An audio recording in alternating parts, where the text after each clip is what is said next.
Pare, tignan mo. Parang may kakaiba sa mga ibon ah. Aba, oo nga no. Ang dami. Tapos, salungat pa ang lipad nila. Kinakabahan ako, Paing. Mukhang may masamang mangyayari. Ha? Bakit mo naman nasabi? Basta, hindi magandang senyales yan. Sabi ng matatanda, kapag nagkakaganyan daw ang mga ibon, may paparating na dilubyo. Lumilikas daw sila bago pa may mangyari. Naku, huwag ka naman sanang magdilang anghel. Sana nga, Paing. Anong gagawin natin ngayon? Uuwi na ba tayo? Hindi ko alam eh. Pero sigurado akong hindi tayo papayagan ni engineer na basta umuwi. Sa palagay mo ba, maniniwala ba siya kung sasabihin nating baka mamaya may dilubyong parating? Oo nga no. Sabagay, baka sabihin pa niyang nagdadahilan tayo o naniniwala sa mga pamahiin. Alam mo naman yung ugali nun. Kapag walang ebidensya, hindi maniniwala. 2:00 ng tanghali noon. Kasalukuyan kaming gumagawa ng isang modernong kubo sa gitna ng isang pribadong bukirin na pagmamay-ari ni Engineer Guevara. Mainit ang sikat ng araw, pero nakakabahala ang biglaang pagdilim ng langit kahit tirik na tirik pa ang araw.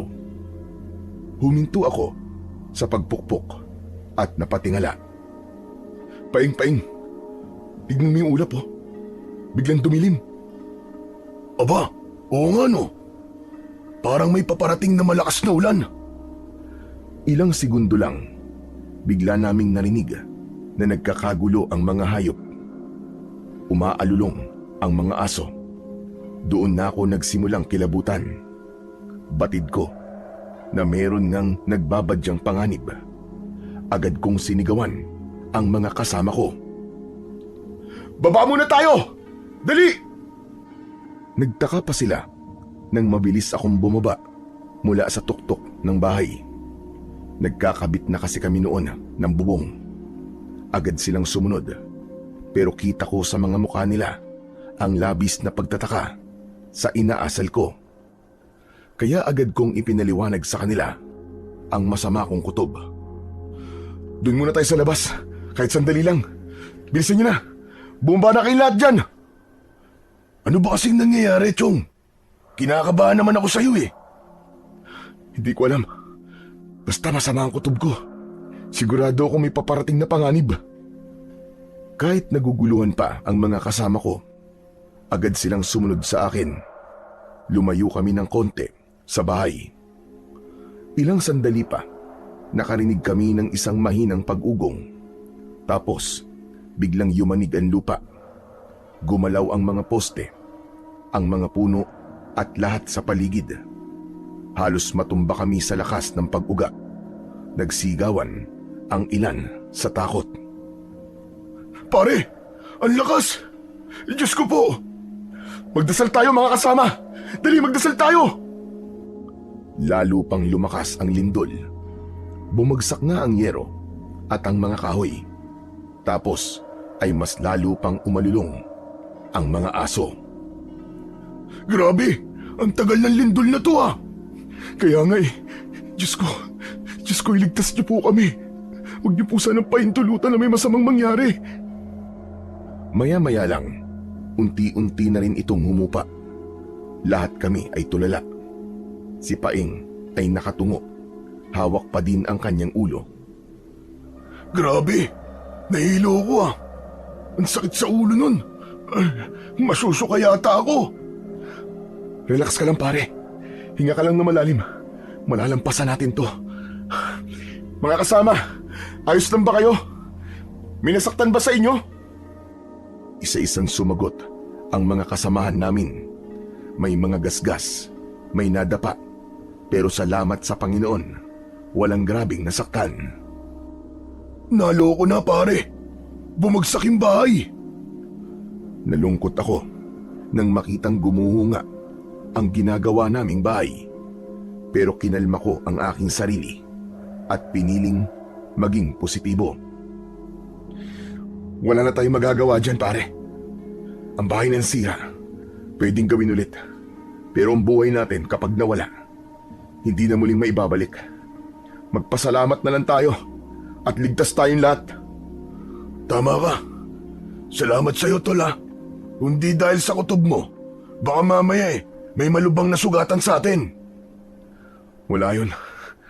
Magpasalamat tayo sa Diyos at nagbigay siya ng mga babala.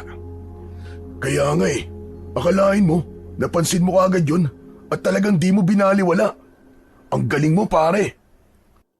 Naturuan lang ako ng lolo ko noon, kaya alam ko kung paano tumingin at mag-examine ng mga nangyayari sa paligid. Mga kasama, mabuti pa umuwi na tayo. Kailangan natin makita ang mga mahal natin sa buhay. Oo nga, si Lolo. Baka kung ano na nangyari sa lolo ko. Nang marinig ng mga kasama ko ang aking sinabi, halos sabay-sabay silang nagsitayuan. Kita ko sa mga mukha nila ang takot at pag-aalala. Lahat kami gusto nang makauwi kagad. Mabilis naming inayos ang mga gamit namin at saka nagsimulang maglakad pauwi. Pagdating namin sa baryo, halos takbuhin na namin ni Paing ang daan papunta sa aming mga bahay. Agad na nakita ni Paing ang kanyang lolo. Sinalubong siya nito at mahigpit na niyakap. Hinanap ko ang asawa at mga anak ko sa kumpulan ng mga tao sa labas, pero hindi ko sila nakita. Kinabahan na ako sa mga oras na yon. Naglakad pa ako ng konti hanggang sa makita ko na ang bahay ko. Halos manlumo ako nang makitang gumuho ito. Hindi ako makapaniwala. Biglang nanlamig ang buong katawan ko. Marta! Marta, nasan kayo? Marta! Diyos ko, huwag naman sana. Marta! Paulit-ulit kong tinatawag ang pangalan ng aking asawa.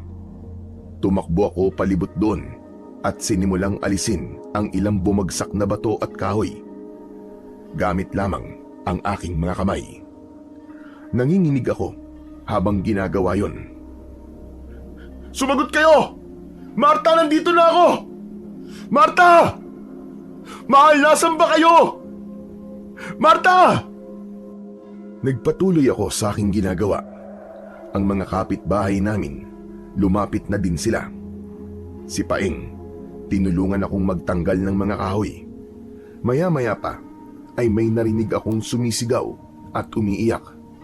Nakita kong palapit sa akin ang aking biyanan na babae. Ang anak ko! Roldan! Nasaan si Marta? Diyos ko! Ang anak ko! Tumayo ako at nilapitan siya. Napansin ko kasing nag-hysterical na siya at natakot akong baka atakihin ito sa puso. Pero ang pagmamalasakit kong yun ay nasuklian ng isang malakas na sampal. Nasaan ang anak ko? Nasaan si Marta, Roldan? Nasaan ang anak ko? Inay, hindi ko po alam. Kararating ko lang po, galing po ako sa trabaho eh. Nung lumindol po, agad po kaming umuwi. Walang kasama ang mag-ina mo. Kung ganun, nandyan sila. Nandyan sila. Hindi pwede, Roldan. Hindi pwedeng mamatay ang anak ko. Bakit mo sila pinabayaan? Bakit, Roldan? Bakit? Sandali lang po, Aling Mercy. Huminahon po muna kayo. Wala akong may gusto sa nangyari. Walang may gusto. Ang sabihin mo, inutil itong kaibigan mo. Naturing ang sikat na karpintero, pero sariling bahay hindi maayos. Nay, tingnan mo ngayon ang mag-ina mo. Nadaganda ng bahay na ikaw mismo ang gumawa. Pwisit ka. Pwisit ka, Roldan. Ikaw na lang sana ang namatay. tama na ho, Aling Mercy. Huwag kang makialam dito, Paeng. Lumayo ka sa akin. At ikaw naman, Roldan. Matagal ko nang sinasabi sa'yo na lumipat na lang muna kayo sa bahay para palaging may kasama ang asawa mong bagong panganak. Pero anong sagot mo sa akin? Ayaw mo. Ayaw mo, di ba? Kasi masyado kang mayabang. Mataas ang ihi mo kahit hindi naman dapat. Tignan mo. Tignan mo ngayon ang nangyari. Ang anak ko! Tama na po, Nay. Tama na po. Walang iya ka! Wala kang silbi! Pinatay mo ang anak ko! Kung alam ko lang na ganito ang mangyayari, sana noon pa. Tinutulang ko ng kasal niyo! Wala kang kwentang lalaki! Hindi ako makapagsalita. Para akong binuhusan ng malamig na tubig habang patuloy na nagsisisigaw si Nanay Mercy. Ramdam ko lahat ng mga sinasabi niya. Para akong paulit-ulit na sinasaksak ng kutsilyo sa dibdib. Gusto kong sumagot. Gusto kong magpaliwanag, pero walang boses na lumalabas. Nakatingin lang ako sa kanya. Hindi ko alam kung saan ko kukunin ang lakas. Gusto kong magalit, pero alam kong tama naman lahat ng mga sinasabi niya sa akin. Parang ako nga talaga ang may kasalanan ng lahat. Kaya naman, hinayaan ko lang siyang ilabas lahat ng sama ng loob niya. Tinanggap ko ang mga masasakit na salita at pananakit. Sana, hindi ka nalang dumating sa buhay ng anak ko, hayop ka. Isa kang sumpa. Mamatay ka na rin sana! Mamatay ka na! Tumingin ako sa kanya. Nanginginig ang mga kamay ko. Gusto kong yakapin si Nanay Mercy. Gusto kong sabihin sa kanya na hindi ko ginusto ang pangyayaring yon. Pero bago ko pa magawa, bigla siyang natigilan. Nakita kong bigla siyang namutla, tapos ay tumigil ang kanyang paghinga. Napahawak siya sa kanyang dibdib, tapos ay biglang babagsak sana. Agad ko namang siyang nasalo at inalalayan ang kanyang ulo bago pa mapaiga sa lupa. Nay! Nanay Mercy! Nay! Tulong! Tulungan niyo kami! Agad na lumapit ang mga kapitbahay namin. Tinulungan nilang buhatin si Nanay Mercy at inilayo na sa akin. Pare, tibayan mo lang ang loob mo, ha. Halika na, pagtulungan nating hanapin ang mag-iina mo. Parang di ko kaya, Paing. Kayanin mo, pare. Para sa mga anak at asawa mo. Sa sinabing yun ni Paing, para akong nagising bigla. Ipinagpatuloy ko ang pag-alis ng mga bato, yero at kahoy na nagiba. Umasa pa rin ako na baka sakali may buhay pa sa kanila. Pero bigla akong natigilan nang may makita akong kamay. Maputla na ito at malamig. Hindi. Hindi maaari ito! Marta! Agad na lumapit sa akin si Paing. Pareho kaming umiiyak habang binubuhat yung mabibigat na kahoy at simento hanggang sa nailabas namin si Marta at ang anak ko na yakap-yakap niya. Nakatihaya siya. Puno ng alikabok at dugo ang kanyang muka. Ang buhok niya ay nakadikit na sa balat dahil sa dugo. May malaking sugat siya sa noo at yung braso niya ay baluktot. Lumuhod ako sa tabi niya. Dahan-dahan kong hinawakan ang pisngi niya. Marta! Marta, asawa ko, gumising ka, pakiusap! Marta! Hindi siya sumagot. Patay na ang asawa ko. Sa mga oras na yon, hindi ko alam kung ano ang iisipin ko. Hindi ako makahinga. Ang sakit. Napakasakit. Napailing ako. Ayaw kong tanggapin. Tinapik ko siya sa pisngi. Inalog ko siya. Umaasang gagalaw siya kahit konti. Pero wala na. Marta, wag mo naman akong iwan, oh. Marta, hindi ko kaya. Parang awa mo na gumising ka, Marta. Diyos ko. Marta! Pare, tama na. Wala na siya, pare. Wala na si Maring Marta. Bakit siya pa? Bakit hindi na lang ako namatay? Niyakap ko ng maigpit si Marta habang tumutulo ang luha ko sa mata.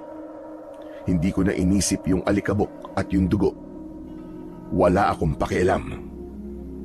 Patawarin mo ako. Patawad kung hindi ko kayo nailigtas, Marta. Patawad kung hindi ko kayo naprotektahan. Patawarin mo ko. Mas lalo akong napaiyak. Masakit. Sobrang sakit ng nangyaring yon. Puno ako ng pagsisisi. Samantala, ang mga tao sa paligid, nagkagulo na sila nang makita ang katawan ng asawa kong si Marta. Agad silang nagsilapitan at nakiusyoso.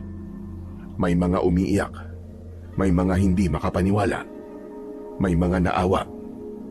Maya-maya pa, ilang kalalakihan ang lumapit at tumulong. Binuhat nila si Marta at ang anak kong sanggol. Inilapag nila ito sa banig at saka tinakpan ng kumot. Hindi ko na nakayanan ang eksenang yon hanggang sa nawalan na ako ng malay. Pagmulat ng aking mga mata, nakahiga na ako sa papag. Nakita ko ang kaibigan kong si Paing na nakaupo malapit sa akin habang binabantayan ako. Pare, sa wakas gising ka na rin. Salamat sa Diyos. Hindi ako kagad nakasagot. Pero nang maalala ko ang mag-ina ko, bigla akong napabalikwas ng bangon. Ang mag-ina ko, pare. Nasaan sila? Inuwa na sila ng puninarya kanina, pare. Hintayin na lang natin ang pagbabalik nila. Eh ikaw, pare, kumusta ka na? Masakit, pare. Napakasakit. Hindi ko matanggap.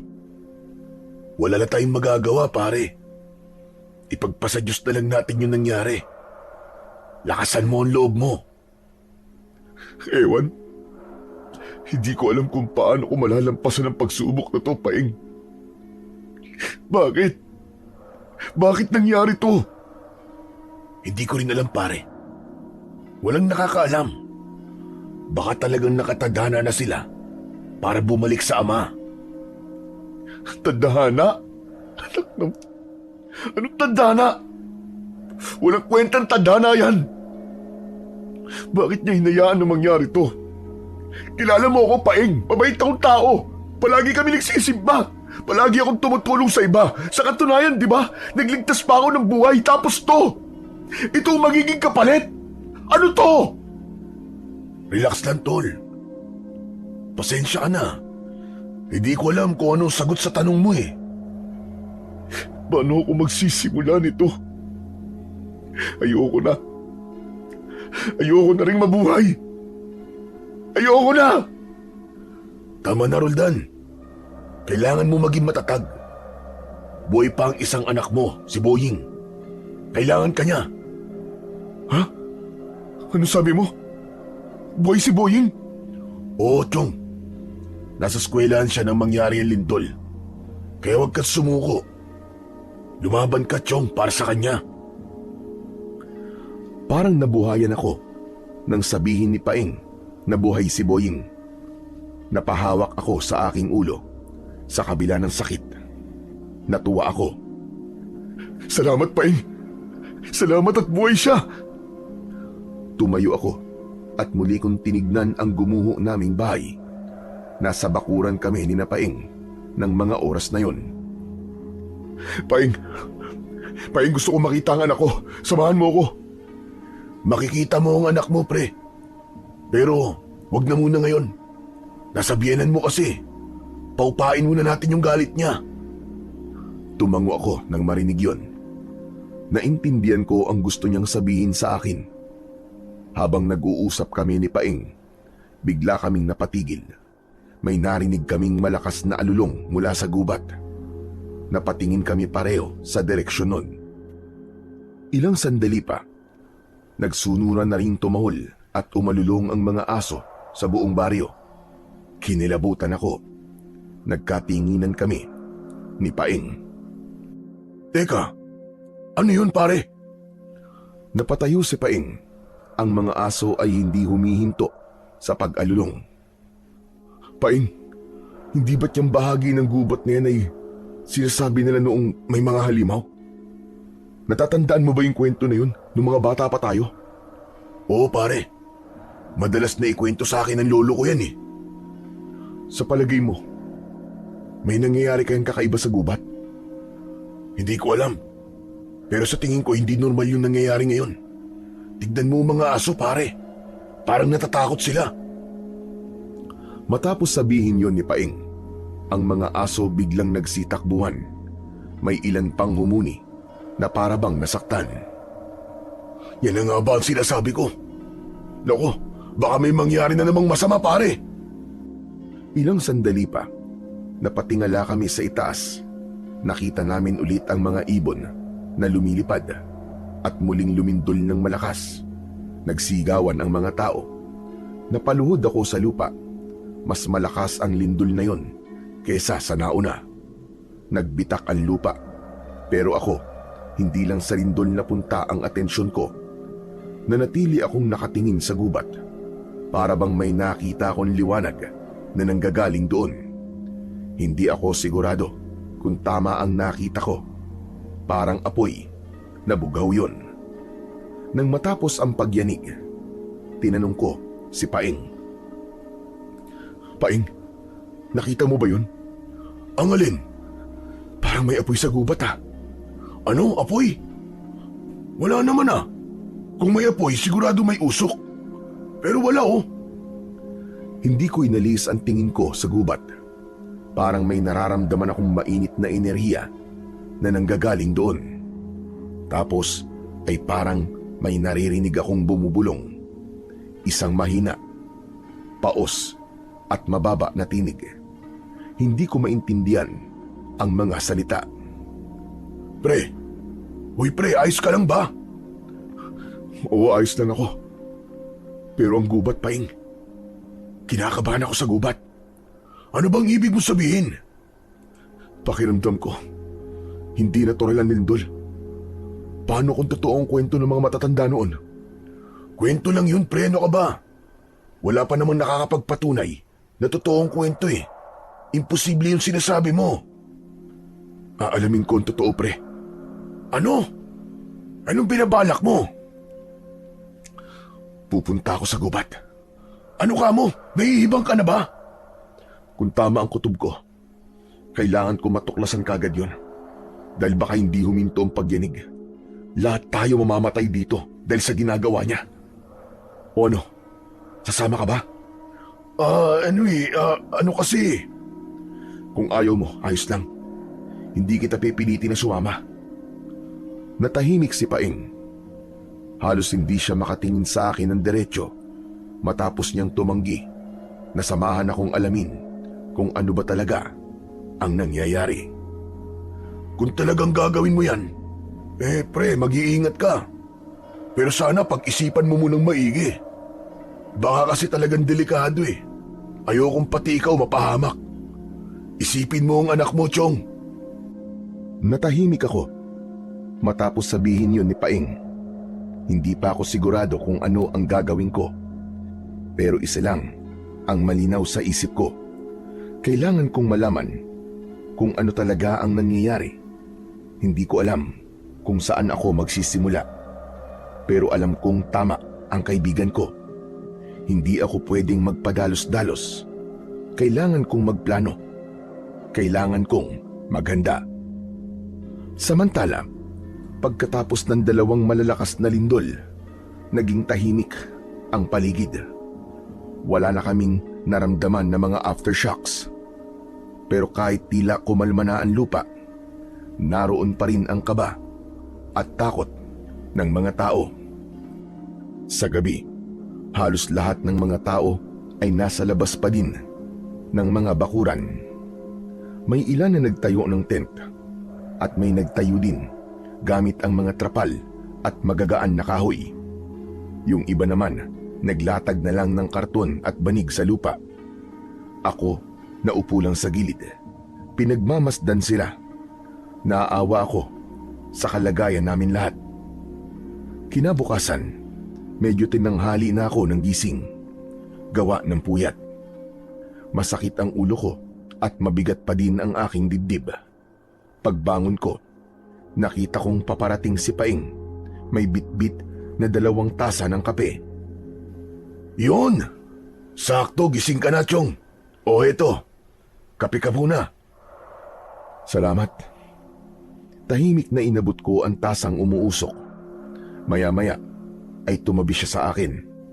Panay ang kanyang sulyap. Naramdaman kong may gusto siyang sabihin, pero nag-aalangan. Ano bang meron, Paing? Bakit para kang pusa na hindi mapaanak dyan? May sasabihin ako eh. Nalaman ko na nandun sa bahay ng biyenan mo yung labi ng asawa at anak mo. Bigla akong natigilan. Tumitig ako sa tasa ng kape. Nanginig ang aking mga kamay. Oo, Chong. Relax lang. Hindi pare, hindi ako pwede mag-relax. Tara, samahan mo ako. Puntahan natin sila. Oo, sasamahan kita. Pero ubusin muna natin tong kape. Sayang eh. Inubos niya ang laman ng tasa niya. Habang ako naman, hindi ko na nagawang tumikim. Tumayo na lang ako at nagsimula ng maglakad palabas ng bakuran. Agad din naman siyang sumunod. Tahimik lang kami habang naglalakad. Habang papunta kami sa bahay ng biyenan ko, may ilang lumapit sa amin. Nakikiramay sila sa nangyari. Nginitian ko sila ng bagya. Ayoko nang magsalita. Ayoko ring makipag-usap. Nagpatuloy kami sa paglalakad. Si Paing naman, tahimik lang sa tabi ko. Paminsan-minsan, sumisilip siya sa akin. Siguro, nag-aalala siya na baka bigla akong matumba o mawalan ng malay. Pero hindi ko na lang siya pinansin. Pagdating namin doon, madami ng tao. May ilang mga kamag-anak na nakaupo sa gilid. Nasa labas ng bahay yun lamay. Nagkabit sila ng trapal. Dahan-dahan akong lumapit. Nakita ko si Marta. Nakita kong puting-puti ang suot niyang bestida. Ang ganda pa rin niya. Nakatabi sa kanya ang maliit naming anak. Marta, asawa ko. Marta, patawarin mo ko. Patawarin mo ko, mahal. Patawad. Lumapit sa akin si Paing. Pinatong niya ang kamay niya sa balikat ko. Habang umiiyak ako, napansin kong nasa sulok lamang si Nanay Mercy. Wala siyang imik. Nakaupo siya. Nakayuko.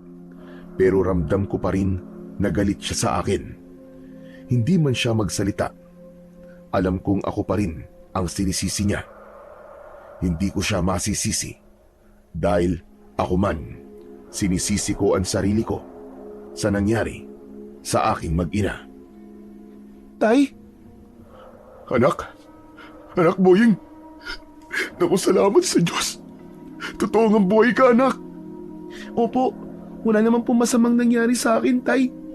Dahil nakalabas po kami kagad ng classroom. Takot na takot po ako, Tay. Ang lakas po ng lindol. Yung mga gamit namin po sa school, nalaglag lahat at nasira. Tay, umiyak po ako ng umiyak. Pero pinilit ko po lumabas. Sakto po paglabas namin, gumuho na po yung halos kalahati ng classroom namin. Salamat sa Diyos.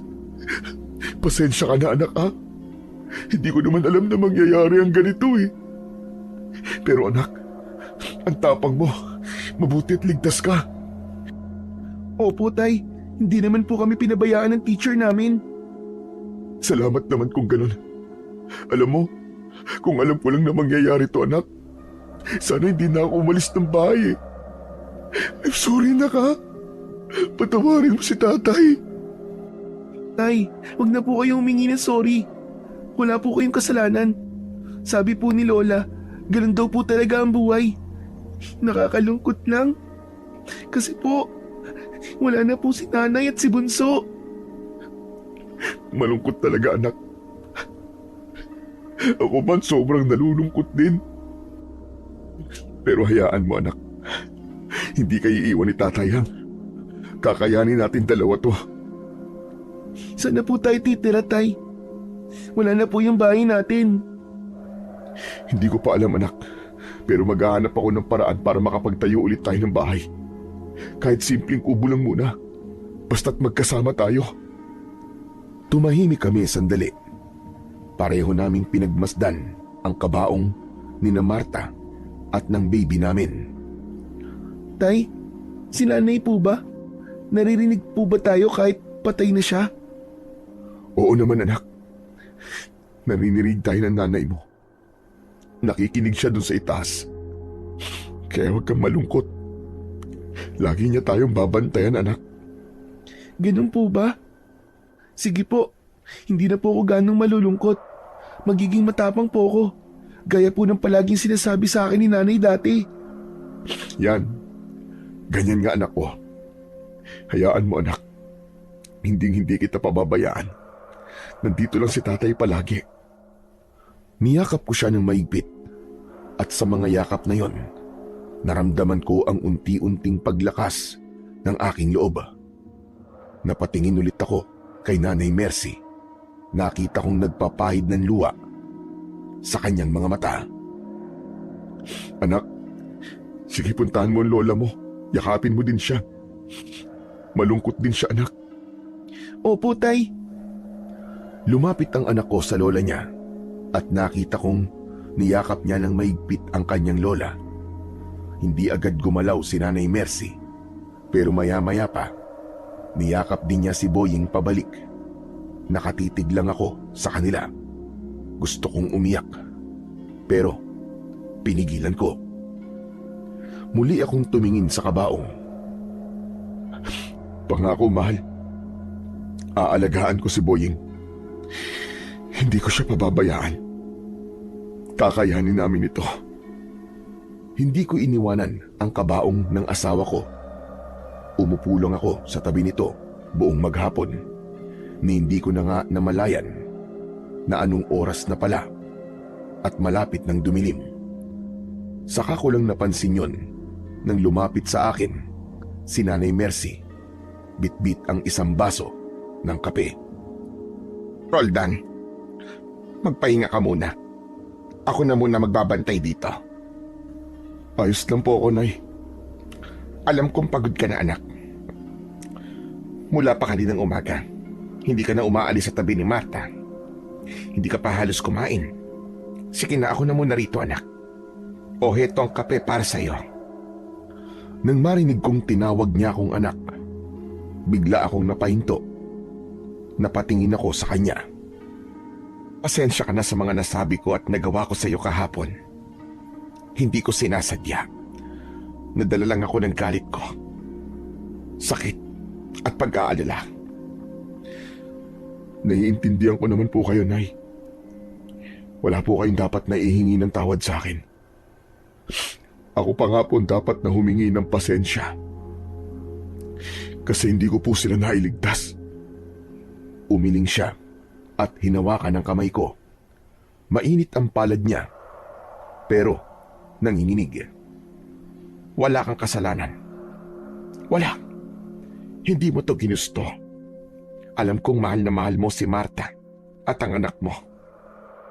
Pasensya ka na talaga. Sige po, Nay. Salamat po. Pamilya pa rin tayo, Roldan. Kakayanin natin ito ng magkakasama. Hindi ko na napigilan ang luha ko ng mga sandaling yon. Salamat po. Kahit papano po gumaan po ang loob ko, Nay. Hayaan niyo po. Babawi po ako. Lalong-lalo na po kay Boying. Gagawin ko po ang lahat para maprotektan siya. Para mabigyan siya ng maayos na buhay. Tumango ang biyenan ko. Kumuha siya ng panyo sa kanyang bulsa. Sabay pahid ng luha sa pisngi ko. Kaya mo yan. Alam kong malakas ka. Basta't alagaan mo lang na mabuti si Boying at ang sarili mo. Siya na lang ang natitirang alaala natin kay Marta. Opo, Nay. O sige na, tumayo ka na dyan. Inuin mo na itong kape mo at magpahinga ka na muna. Sinunod ko ang sinabi niya.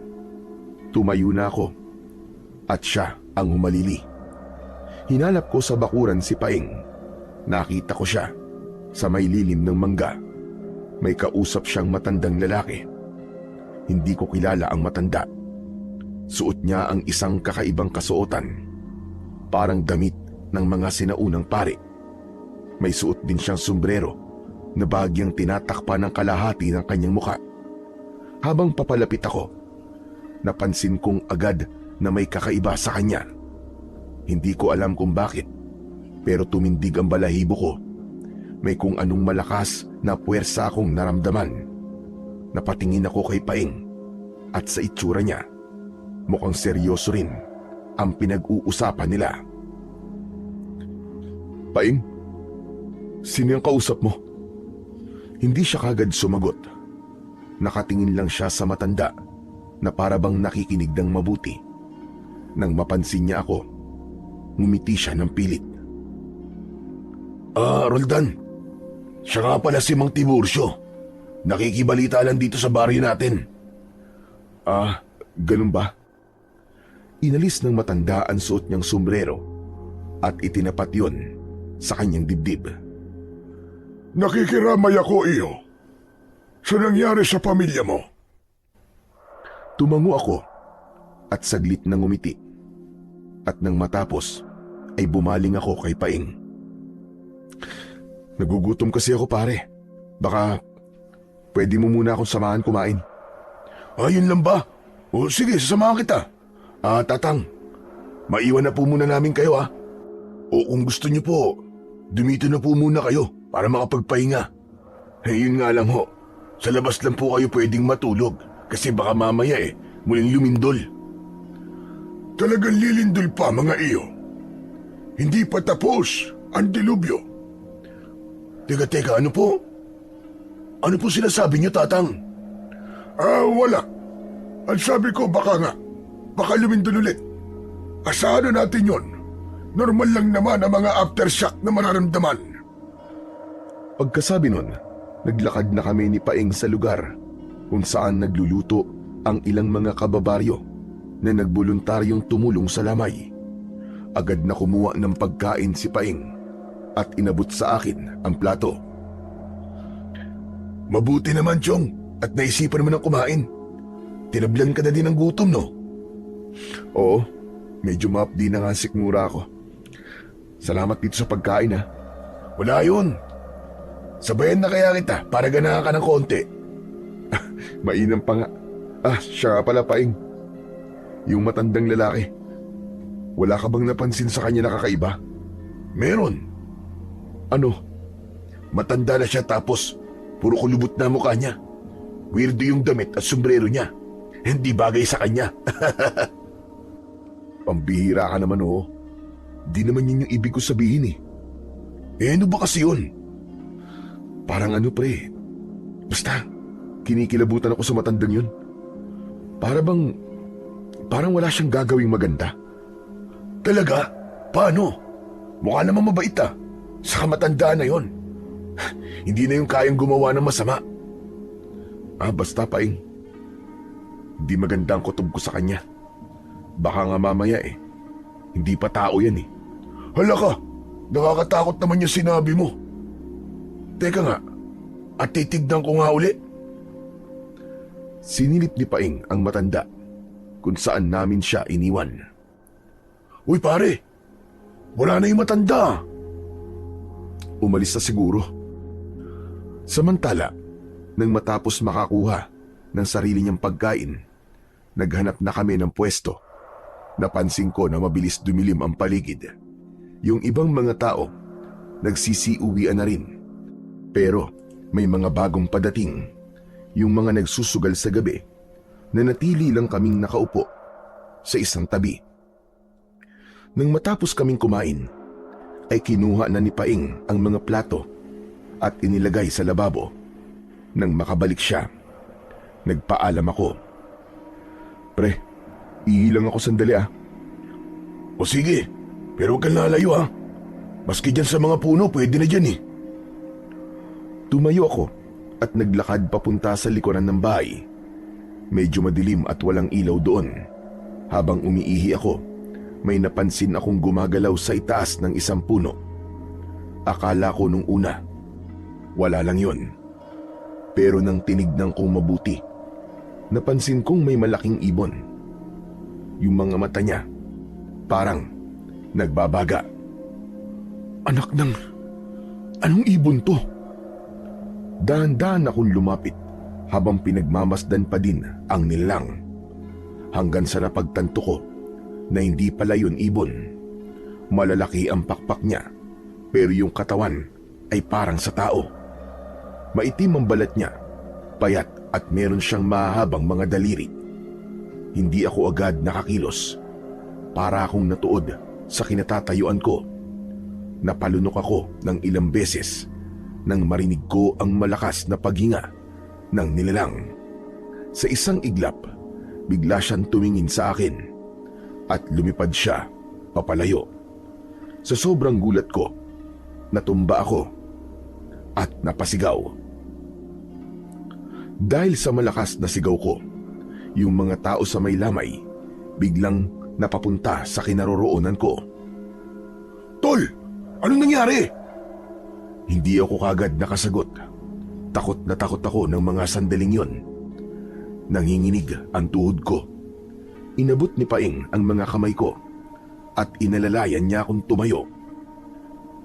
Tol, may nakita ako. May nilalang sa puno. Parang tao na may pakpak. Aswang? May aswang dito? Sigurado ka ba sa sinasabi mo, Tol? Hindi pa man ako nakakasagot ay sumabad na ang ibang tao. Napansin din daw nila yon, yung malakas na pagaspas ng pakpak. Naniwala sila na meron nga akong nakita. Tapos nagkanya-kanya na sila ng kwentuhan tungkol sa mga kababalagang nangyari dati sa baryo namin. Kalma ka lang muna, Chong. Bakit kasi dito pa naisipang umihi? Pwede naman dun sa harap. Dinala na ako ni Paing sa harap ng bahay at pinaupo ako. Kumuha siya ng tubig na maiinom. Oh, pampakawala ng kaba. Ay nako, ikaw talaga ang dami mong nakikita. Habang umiinom ako ng tubig, may ilang matatanda na lumapit sa amin. Sila ay sina Katemyong, Aling Sabel at Lolo Tonyo. Kita ko kagad sa mga mukha nila ang pag-aalala at takot. Nakatingin lang sila sa akin, parang nag-aalangan kung paano magsisimula ng usapan. Si Mang Temyong ang unang nagsalita. Tinanong niya ako kung totoo raw bang may nakita akong nilalang na may pakpak. Tumango ako. Hindi ko na ipinaliwanag ng detalyado, pero alam kong hindi ako nagkamali sa nakita ko. Hindi ako nagbibiro. May nakita talaga ako. Biglang napahawak sa dibdib si Aling Sabel at mahina niyang sinabi na baka raw bumalik na naman sila. Napakunot ang noo ko at agad kong tinanong kung sino ang tinutukoy niya. Lumingon-lingon pa siya bago sumagot. Parang natatakot na baka may makarinig.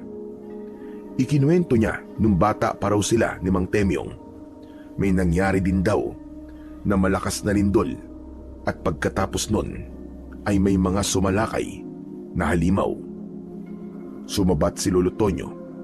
Magulo ang baryo noon, puno ng takot at pangamba. Nagsimula daw mawala hindi lang ang mga hayop, kundi pati na rin ang mga bata. Napatingin ako kay Paing. Tahimik lang siya, pero alam kong nakikinig siya sa lahat ng sinasabi ng mga matatanda. Kung ganun po nangyari, paano po natigil ang pananamantala at pambibiktima ng mga nilalang na yun dito sa baryo? Sabi ni Katemyong, may tumulong daw sa kanila noon. Isang matanda na may kasamang batang lalaki. Halos kaedad lang daw nila. Mukha raw silang mga antingero dahil sa mga agimat at anting-anting na nakasabit sa leeg at braso nila. Sila raw ang humarap sa mga aswang na sumalakay sa baryo noon. Matindi raw ang naging labanan, pero dahil sa tapang at kakaiban lakas ng matanda at ng bata, natalo daw nila ang mga aswang. Ayon sa matanda, ang mga aswang na yun ay galing sa gubat. Doon nagsimula ang kwento tungkol sa gubat na iniiwasan hanggang ngayon. Ang gubat na pinaniniwalaang pinagmulan ng mga aswang na minsang nagasik ng takot sa baryo namin. Hindi na ako nakapagsalita pa pagkatapos ng kwento nila. Unti-unti na namang nagkaroon ng palatandaan na totoo ang aking masamang kutob. Nang mga oras na yon, biglang nagsiuwian ang mga tao na nakipaglamay. Pumasok sila sa kanilang mga bahay kahit mayroon pa ring posibilidad na muling magkalindol at gumuho din ang bahay tulad ng iba. Hindi ka na yata natulog, iho. Hindi po, Nay. Pero ayos lang po ako. Gusto mo bang umidlip muna? Ako na lang muna magbabantay sa kanila. Sige po, Nay. Ay, siya nga po pala. May alam po ba kayo tungkol sa kwento ng kinatatakutang gubat? Bakit mo na itanong? May kinalaman ba ito sa nangyari kagabi? Opo, Nay. Naguguluhan po kasi ako eh. Hindi ko akalaing makakakita ako ng ganong klaseng nilalang. Pero kung totoo po yung kwento sa gubat, na dun daw nanggagaling ang mga halimaw, ibig sabihin po, baka hindi lang isa yung aswang, Nay. Paano po kung madami sila? Manganganib po ang buong baryo. Yun nga rin ang ikinakatakot ko eh. Kung sakali man nababalik sila, maraming mamamatay dito sa atin. Malulupit at walang awa ang mga aswang na yon. Pero bakit kaya? Kung sakali man na bumalik sila, bakit? Anong dahilan? Baka po kapareho lang po ng dahilan dati kung bakit nagkaroon ng aswang dito. Para maghiganti? Ano? Maghiganti po? Oo. Ayon sa sabi-sabi noon, may isang lalaki na pinaghihinala ang mangkukulam. Pero ang sabi ng iba, hindi naman siya masama. Tumutulong pa nga siya sa mga may sakit eh. Hanggang sa isang araw, napagtripan ng mga kabataang lasing. Sinaktan siya. Pero imbis na siya ang kampihan dahil siya ang naargabyado, siya pa ang pinalayas. Pinalayas? Oo. Pinalayas siya dahil takot sa kanyang mga tao. Doon siya sa gubat tumira. Hanggang sa ilang taon ang nakalipas, biglang lumindol ng malakas. At kasunod nun, nagsulputan na ang mga aswang noon dito sa ating baryo. Ang mga aswang, galing sila sa gubat kung saan nakatira ang mangkukulam. Sabi ng mga matatanda noon, baka raw siya ang may likha sa mga ito. Kaya po ba ng isang mangkukulam na lumikha po ng aswang? Oo, may kakayahan sila. Lalo na kung malakas ang kanilang kapangyarihan. Pero paano naman po sila nakasiguro na totoo po ang kwento na yun? May nakita daw silang isang asul na liwanag sa gubat bago lumindol ng malakas. Nanlaki ang aking mga mata sa narinig ko kay Nanay Mercy. Ang asul na liwanag, nakakasiguro ako na nakita ko din yun bago ang pangalawang paglindol. Bigla akong kinilabutan, lalo pat na pagtagni-tagni ko na ang mga nangyayari. Mas malaki na ngayon ang posibilidad na talagang may kinalaman nga ang mga nangyari noon sa nangyayari sa kasalukuyan. Bigla akong napatingin sa bangkay ng aking asawa. Unti-unting namuo ang galit sa aking dibdib. Alam mo bang, natatakot na din ako, iho. Baka nga bumalik sila. Kung totoo man po na bumalik sila, edi kailangan po may kumilos habang maaga pa. Kailangan po na may pumuksa na sa kanila bago pa sila makapaminsala ulit. Sana nga may dumating ulit na tutulong. Katulad nung maglolong ang tingero noon. Kung buhay pa sana yung bata noon, baka siya lang ang makakatulong sa atin ngayon. Pero, saan naman kaya siya posibleng hanapin? Hindi ko na nasagot ang sinabing yun ni Nanay Mercy. Bigla kasing dumating ang kaibigan kong si Paing at agad na lumapit sa akin. Roldan! Roldan, pre! Roldan! Oh, ano ba nangyari? Ba't hingal na hingal ka? Galing kasi ako dun sa may bandang silangan ng baryo. Dun, sa may kaduluan. Alam mo ba, Roldan?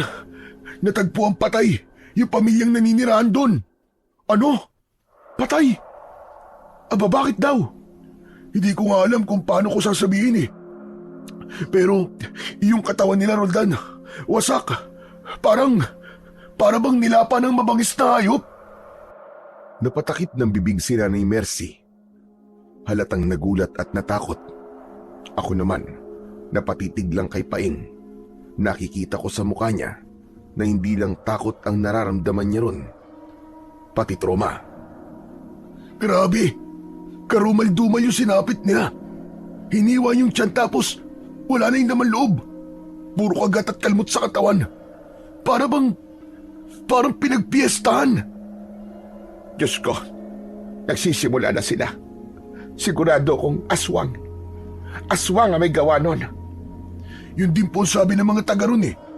Sabi ng mga nakarinig, may malakas daw na pagaspas ng pakpak bago nila marinig yung mga sigaw.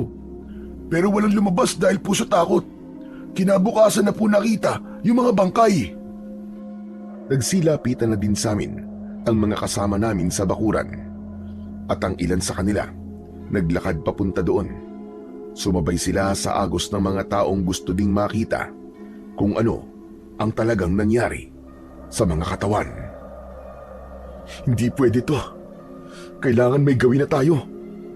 Anong gagawin, Roldan? Pupunta ako sa gubat. Kailangan ko makita kung anong meron doon.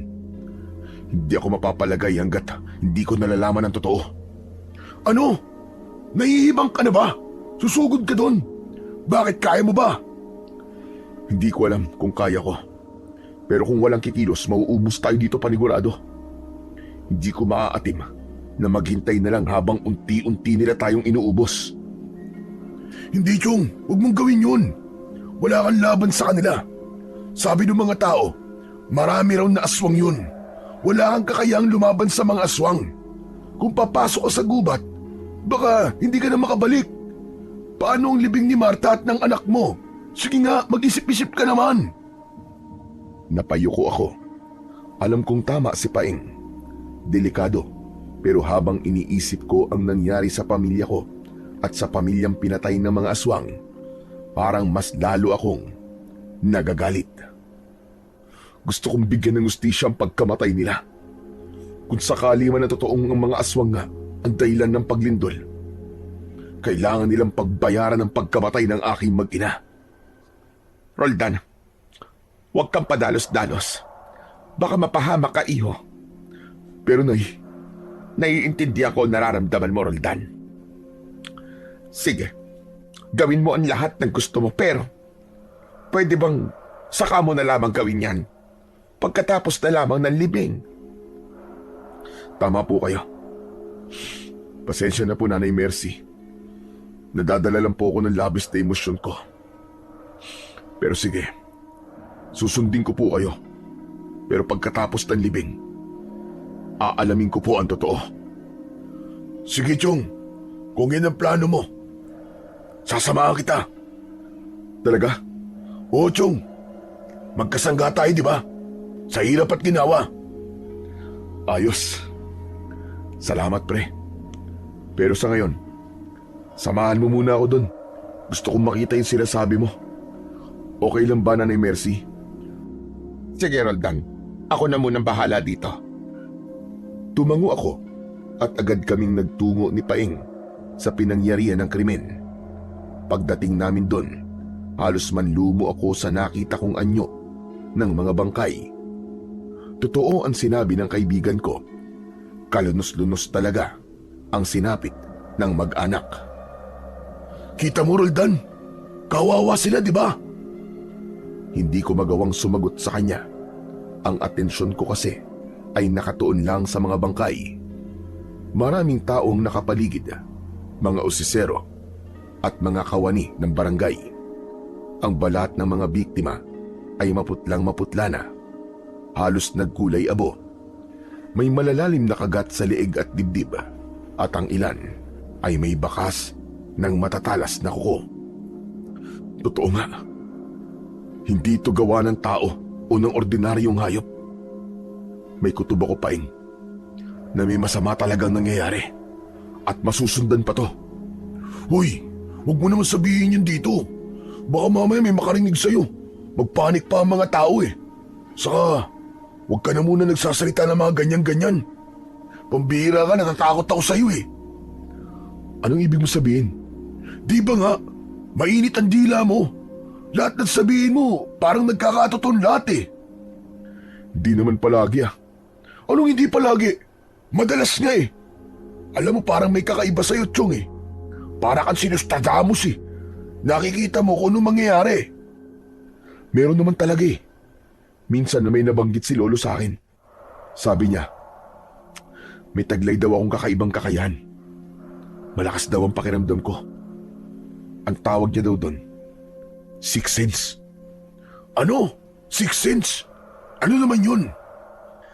May kakayahan daw akong makaramdam o makakita ng mga bagay na hindi nakikita o naririnig ng karaniwang tao. Ganun pala yun? Parang third eye ano? Oo, parang ganun na nga.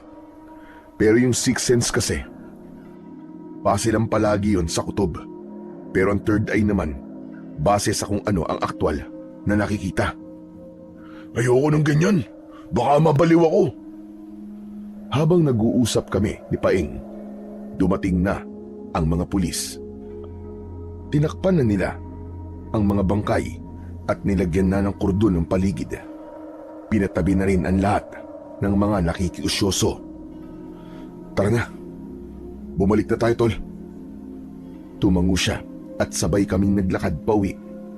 Ilang minuto lang ay biglang may narinig akong matinis na tunog. Parang sigaw ng babae. Sabay kaming napahinto ni Paing. Narinig mo yun? Oo, narinig ko. May sumigaw. Napatingin kami sa direksyon ng gubat. Nagmasid kami at nakiramdam. Pero hindi na nasundan pa ang sigaw na narinig namin. Tara, tol, tignan natin. Naku, wag na. Delikado yan eh. Pero baka may nasasaktan dun eh. Hindi pwede, tol. Paano kung patibong yan? Ganyan ang ginagawa ng mga aswang. Ginagaya nila ang boses ng tao para makapambiktima. Napatingin ako sa kanya. Totoo ang sinabi niya, pero hindi ko rin kayang baliwalain ang narinig kong sigaw. Ilang sandali pa, muli naming narinig ang malakas na sigaw. Humihingi na ito ng tulong. Hindi ko na napigilan ang aking sarili. Tumakbo na ako, papasok sa gubat. Roldan! Hoy! Ano ba? Bumalik ka dito! Roldan! Hindi ako nakinig kay Paing. Hindi ko na siya nilingon. Madilim at masukal ang daan sa loob, pero hindi ko ininda yun. Ang tanging nasa isip ko ng mga sandaling yon ay baka may taong kailangan ng tulong. Ilang sandali pa, naramdaman kong parang may nakasunod na sa akin. Ngunit paglingon ko, wala namang tao. Paing? Tol, ikaw ba yan? Nananakot ka na naman oh. Paing, tigilan mo yan ha. Di ka nakakatuwa. Pero walang sumagot sa akin. Alam kong may tao. Ramdam ko ang presensya niya. Dali-dali akong naglakad ng mabilis. Pero habang binibilisan ko, parang ganun din ang ginawa niya. Narinig ko ang kaluskos ng paa niya. Kinabahan ako at dun ko lang din naisip na isa pala akong malaking tanga. Sumugod ako sa gubat na wala man lang dalang anumang sandata. Gusto kong umatras, pero huli na. Huminga ako ng malalim at naghanap ako ng pwedeng gamitin. Doon ko nakita yung isang sanga ng puno na naputol. Dali-dali kong hinatak yun at tinanggal sa pagkakasabit. Pwede na siguro to. Hinawakan ko yun ng maigpit na parabang sibat. Pinakinggan ko mabuti ang paligid. Tahimik na. Wala na ang mga kaluskos. Pero akala ko lang pala yun. Dahil nakakailang hakbang pa lang ako, ay bigla ko na namang narinig ang sumusunod sa akin. Naasar ako sa ginagawa niya. Pakiramdam ko kasi ay pinaglalaruan ako. Kung sino man siya, diretso akong naglakad patungo sa tunog. Sino ka? Magpakita ka sa akin! Hindi ako natatakot sa'yo! Magpakita ka! Unti-unti na akong nilamon ng matinding kaba ng mga oras na yon. Muli kong narinig ang kaluskos. Mas malapit na. Humakbang ako ng dahan-dahan hanggang sa may anino akong nakita sa likod ng isang puno. Mabilis kong iniamba ang sanga at doon ko siya nakita. Ang matandang lalaki, nakausap ni Paeng. Teka, ikaw yung... Nakatingin lang siya sa akin. Walang emosyon ang kanyang muka. Bumba ang tingin niya sa hawak kong sanga at nakita kong ngumisi siya sabay iling. Susugod ka dito sa gubat na yan lang ang hawak-hawak mo sa data. Ano bang pakialam mo? Tsaka sino ka ba? Bakit mo ako sinusundan, ha? Isa ka ba sa kanila? O baka ikaw yung mangkukulam na kinikwento nila? Mukha ba akong mangkukulam? Oo naman. Humakbang palapit sa akin ang matandang lalaki. Napansin kong malalim ang kanyang mga titig. Hanggang sa napaatras ako. Teka, hanggang dyan ka na lang. Huwag ka lalapit. Mapipilitan akong saktan ka, sige. Bakit hindi mo gawin? Sa tingin mo ba, ay natatakot ako sa hawak mo? Nanindig ang balahibo ko sa aking narinig. Lalo pa nang makita ko siyang muling ngumisi. Hindi ka dapat pumasok dito. At bakit, ha? Ano bang meron dito? Totoo bang dito namumugad ang mga aswang? Oo. Malapit na dito ang pugad nila. Kaya umatras ka na. Umuwi ka na sa inyo. Hindi ka dapat nandito. Kung ganun, ay tama nga ang kutob ko. Anong kutob ang sinasabi mo?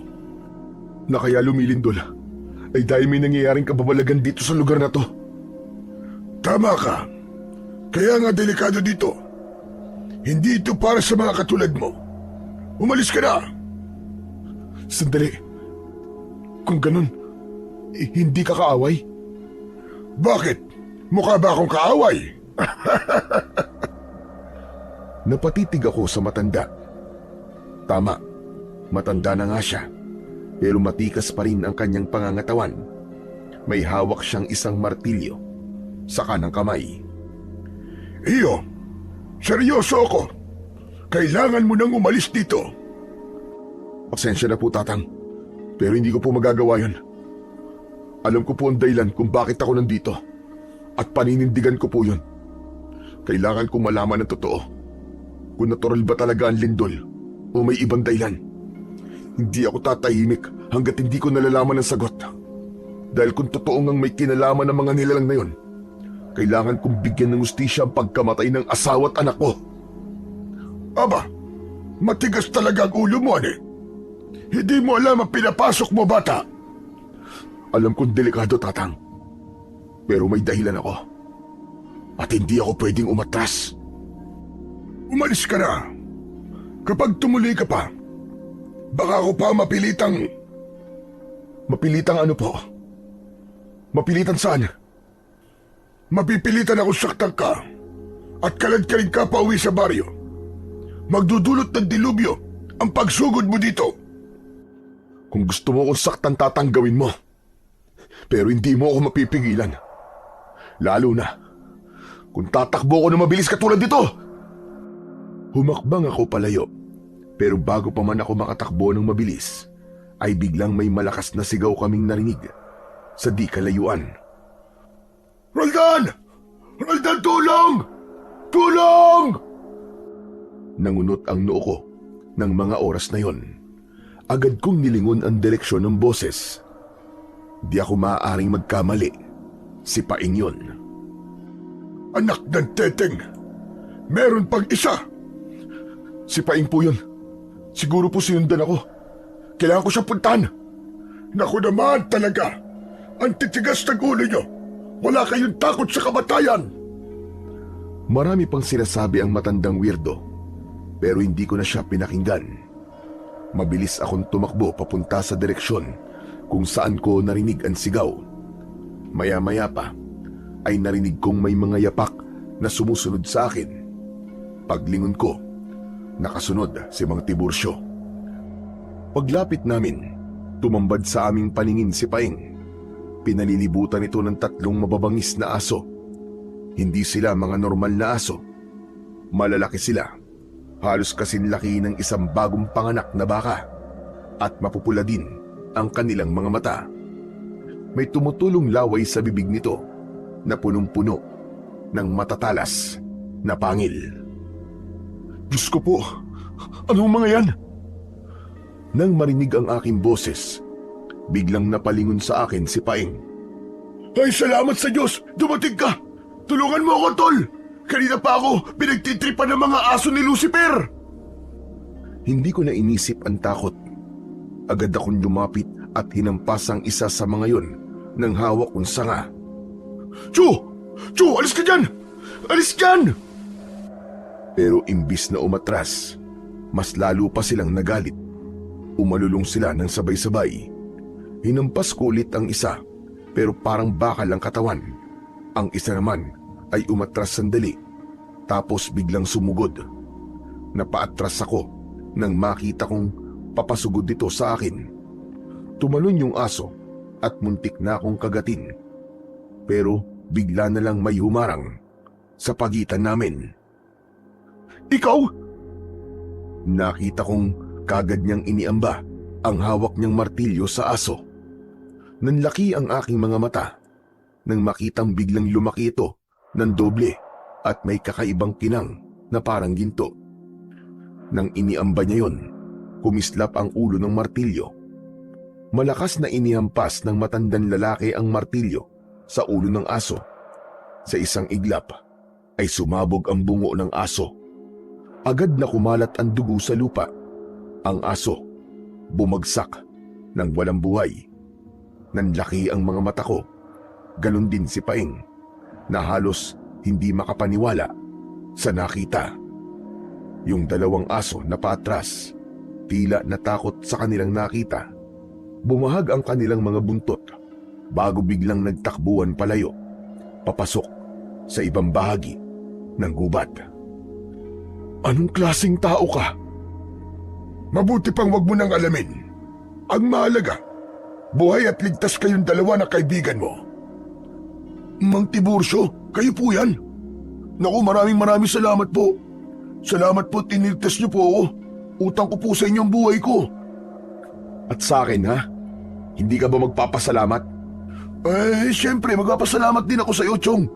Pero, kung hindi kasi dahil kay Tatang baka nilapa na tayo ng mga hayop na yon. Mabuti na lang pala at sumunod ako dito.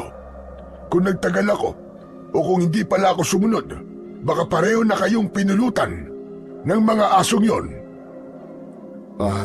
Tatang, salamat po Pero, ano ba talaga yung mga asong yun?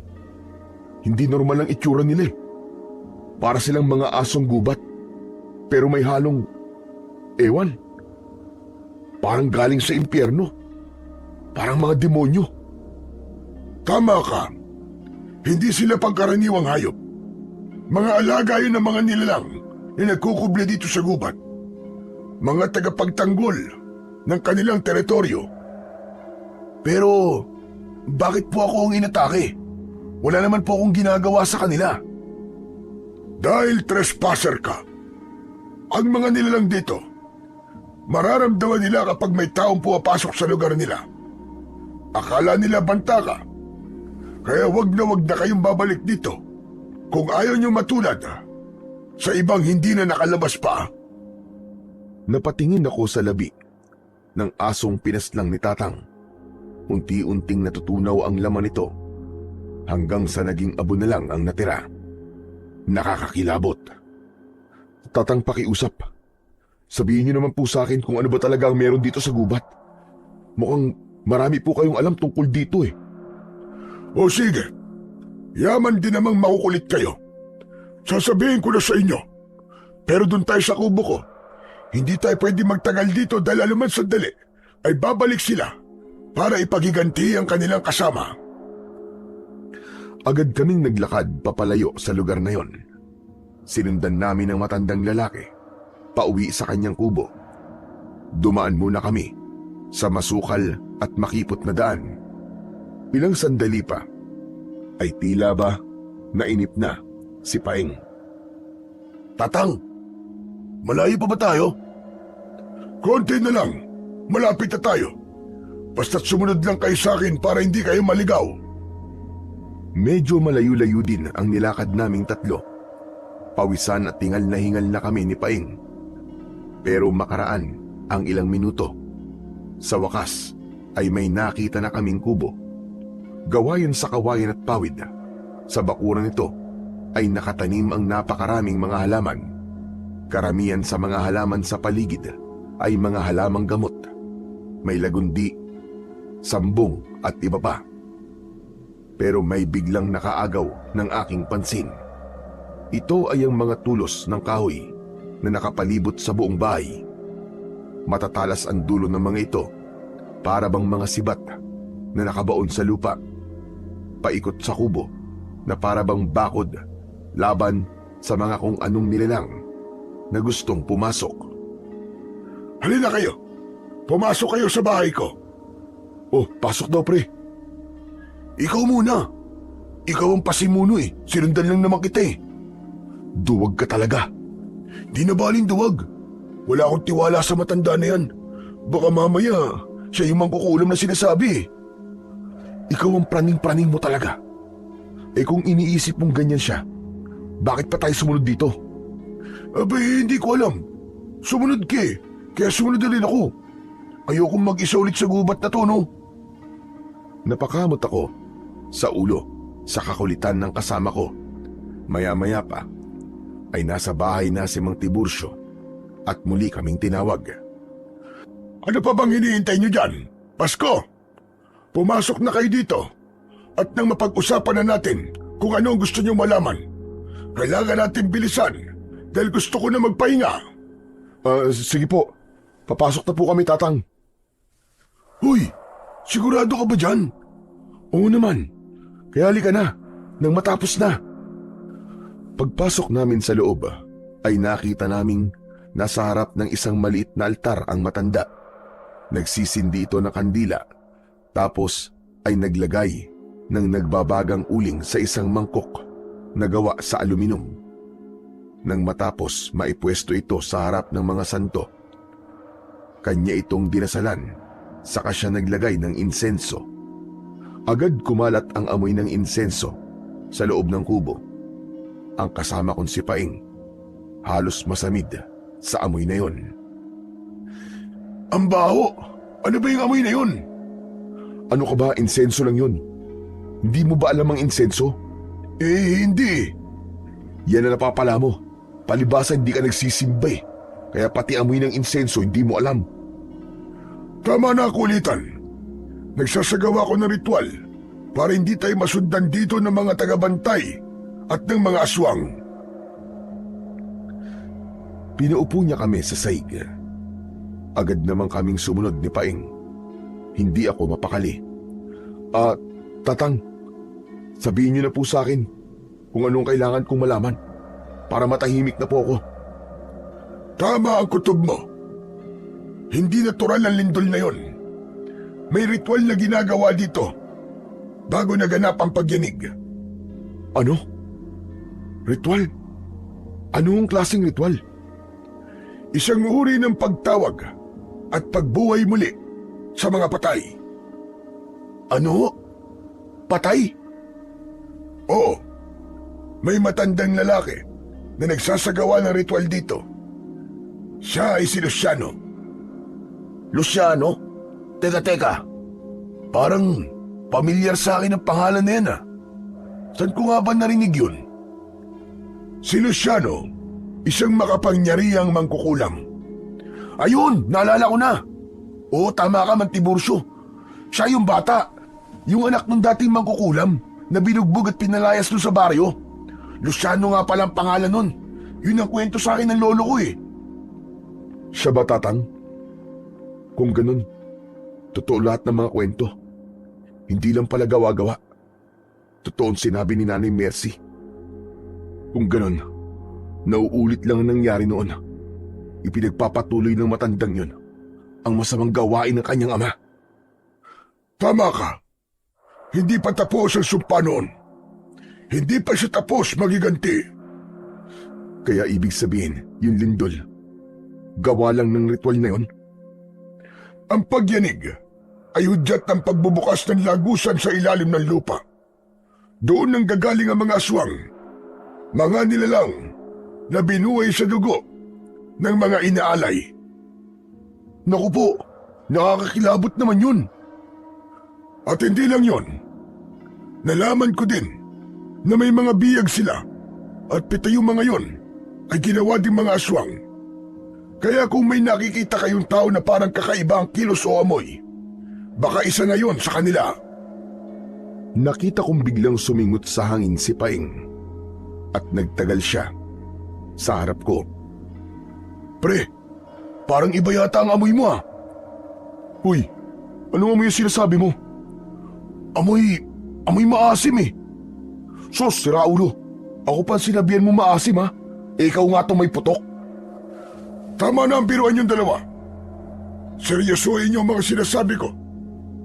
Dahil kapag hindi napigilan ang mga alagad ni Luciano, maaari nilang masakop ang buong baryo. Lahat ng tao roon ay malalasap ang paghihiganti niya. Ikaw kasi, anong ako? Lumayo-layo ka nga sa akin. Pati ako nadadamay sa pamimiloso po mo eh. Hindi ko alam kung ano ang mararamdaman ko sa mga oras na yon. Parang naghalo-halo na galit, lungkot at takot na sabay-sabay kong naramdaman. Natahimik ako. Biglang bumalik sa isip ko ang imahe ng asawa at anak kong namatay sa lindol. Masakit sa akin na malaman ang katotohanan na hindi biktima ng kalamidad ang aking mag-iina, kundi ng kasamaan. Tatang, paano sila mapipigilan? May paraan, pero masyadong delikado, Roldan. Kailangan mahanap mo ang may pakana. Kailangan patayin si Luciano. Kung ganun, tara na. Patayin na natin siya. Hindi ganun kadali. Madami siyang bantay. Marami siyang alagad. Maraming proprotekta sa kanya. Bago ka pa makarating sa kanya, susugurin ka na ng mga alagad niya.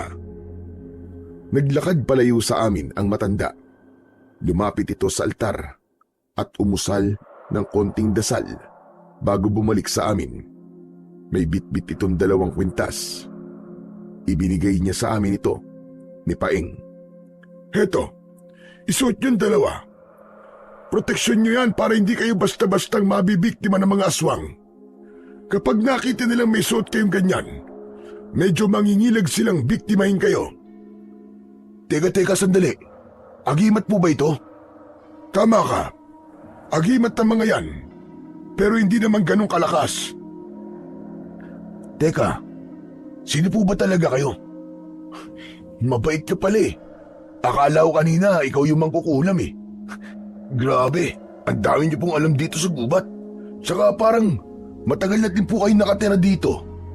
Lahat ng yon, konektado sa mangkukulam na parating ikinikwento ng mga matatanda sa akin. Hindi ako ang mangkukulam. Pero tama ka. Matagal na akong nakatira dito. Kasama ko dati ang tatay ko na nagbabantay sa lugar na to. Naparito kami noon para pigilan ang mangkukulam.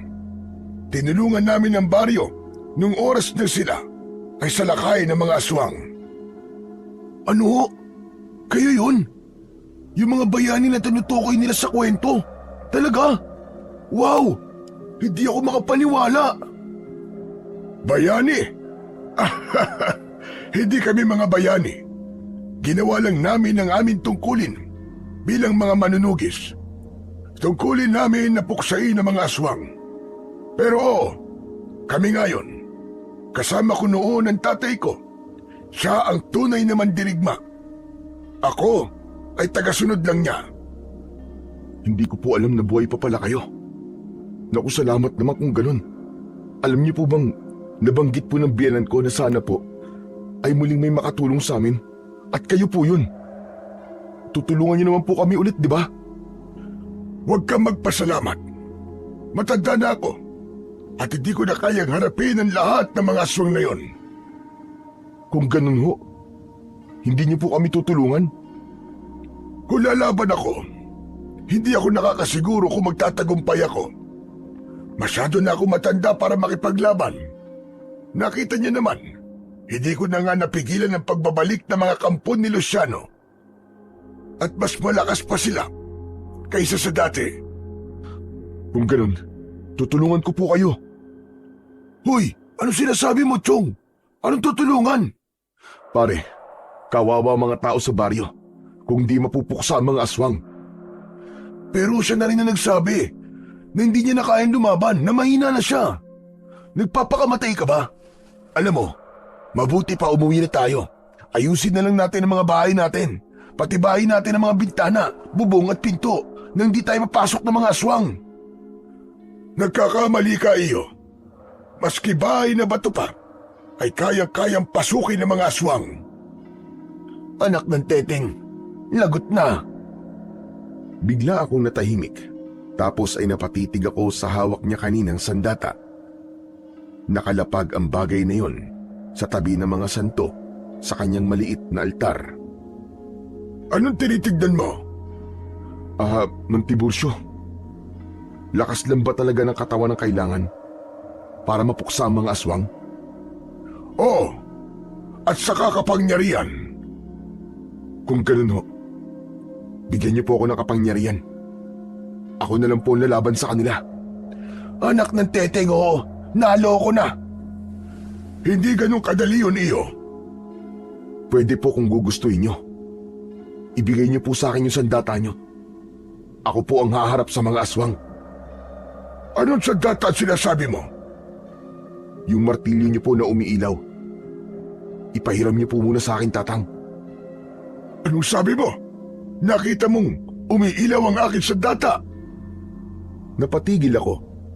Parang nagbago ang ekspresyon ni tatang. Ang dating mahinahon niyang muka ay biglang naging seryoso. Naglakad siya at lumapit sa altar kung saan nakapatong ang martilyong ginamit niya kanina. Kung ganun, ikaw pala ang matagal ko nang hinihintay. Po? Hinihintay? Ano pong ibig niyo sabihin? Matagal ko nang alam na may darating na papalit sa akin.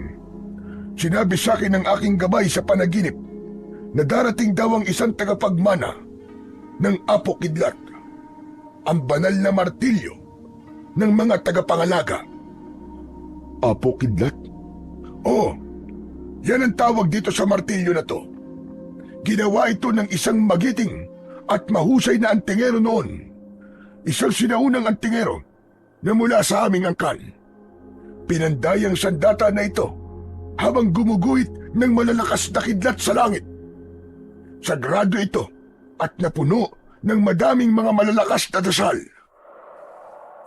Ang ibig niyo pong sabihin ay ako po ang tinutukoy na tagapagmana niyan? Pero bakit po ako? Ang dapat naman talagang maging tagapagmana ay mula din sa aming lahi. Pero dahil ako ang huling salin lahi sa amin at hindi naman ako nakapag-asawa at nagkaanak, ipapamana ito sa isang taong karapat-dapat, sa isang taong mabuti at may dalisay na puso, at sa isang taong makakakita ng taglay nitong kapangyarihan. Natahimik ako. Hindi ko alam kung ano ang sasabihin ko. Kung kanina ay atat na atat akong mahiram ang kanyang sandata. Hanggang sa bigla na lamang akong nangilabot sa sinabi niya. Si Paeng naman ay nagulat din at napatingin sa akin. Teka, sigurado ho ba kayo, tatang, diyan po sa mga sinasabi nyo? Oo naman, Paeng. Pero hindi pa ngayon. Kailangan munang tanggapin ni Roldan ang panata. Siya na ang magiging bagong tagapangalaga ng Apo Kidlat. Ano naman pong kapalit, Mantibursyo? Ang kapalit ay ang sarili mong kapayapaan. Wala nang atrasan kapag tinanggap mo ito, habang buhay mo nang dala ang responsibilidad at tungkulin bilang isang tagapangalaga. Hindi ka na magiging karaniwang tao lang.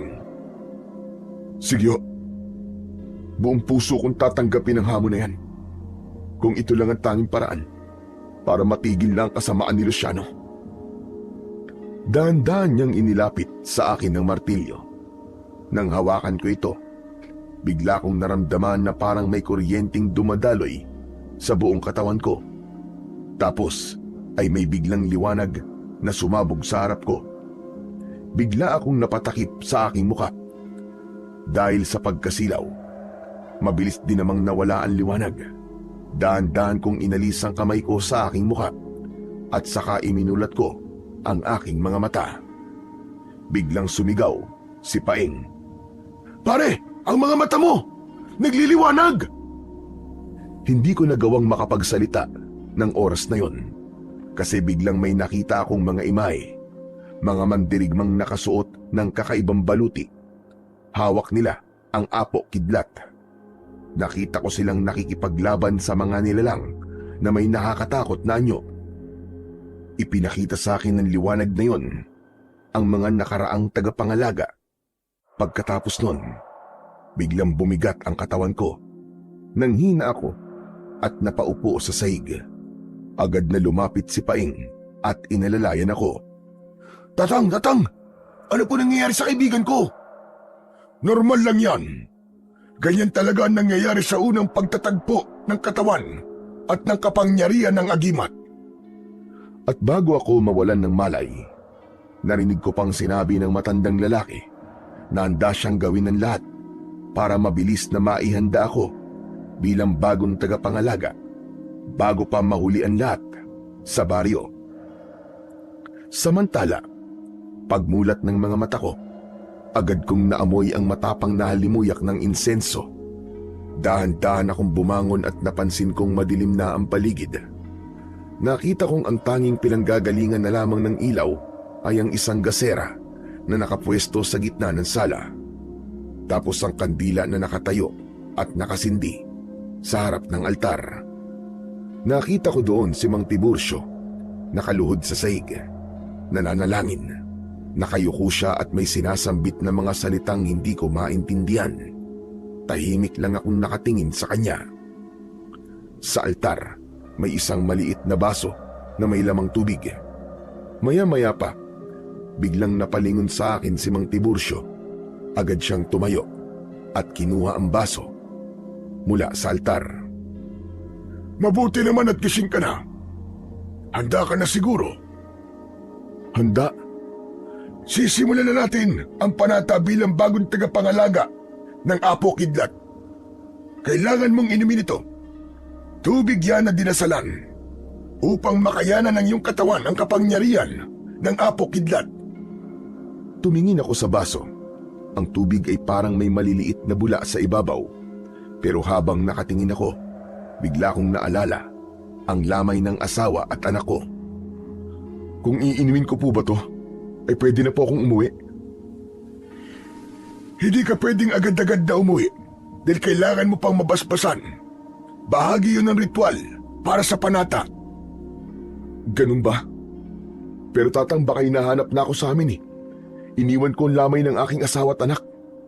Baka mag-alala ang biyanan ko at si Boying. Hindi ako nakapagpaalam sa kanila eh. Pwede po bang wag na muna ngayon? Babalik na lang ako bukas.